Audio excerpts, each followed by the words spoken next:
Are humans particularly violent? I mean, this depends. When we look at it, who initiates violence, it's like chimpanzees. They're like 150 times more likely than we are. But when it comes to quote-unquote finishing the job, that prize goes to humans. Hunter-gatherers are twice as likely to experience violent deaths compared to apes and primates, and much more compared to mammals at large. So the interesting thing about this is the defining characteristic that drives high rates of violent deaths among humans is not our proclivity for lethal violence. We're not really likely to start the business, but rather our capacity for it. The political philosopher Thomas Hobbes famously said that early human life was poor, nasty, brutish, and short, arguing for the need of a strong central government to help control our basic instincts. An anthropologist and everybody has been debating whether he's been right or wrong since. That said, new archaeological data have found that pre-agricultural humans were less violent than previously thought. Pre-agricultural violent deaths per 100,000 people were a little over 100. And honestly, that's kind of within the ballpark of where we were in the 20th century,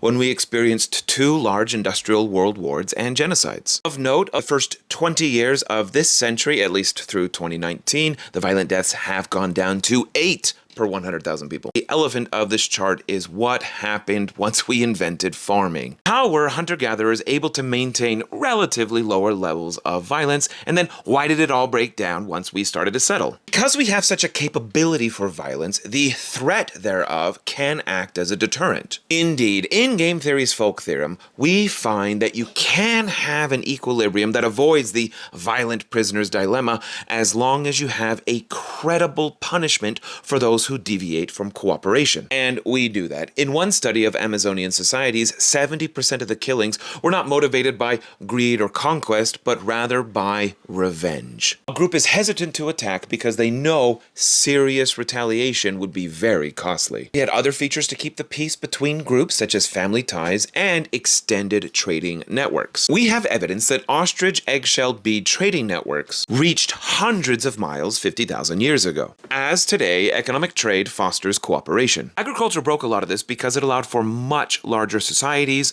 and higher levels of inequality. We saw our first hierarchical leaders hiding behind their thrones and setting others to fight their fights for them. And it has not been until relatively recent, I'm talking just a few hundred years, where we have finally had governments that were large enough and sophisticated enough to lower homicide and other violent rates around the globe. Of course, the system is constantly under threat, especially from folks who are more inclined to sociopathy. The article notes about the outsized influence that psychopaths have due to their high risk tolerance, not only disproportionately committing more violence, but disproportionately reaching the higher levels of social hierarchies. When psychopathic leaders gain power, the results can be devastating for the rest of us.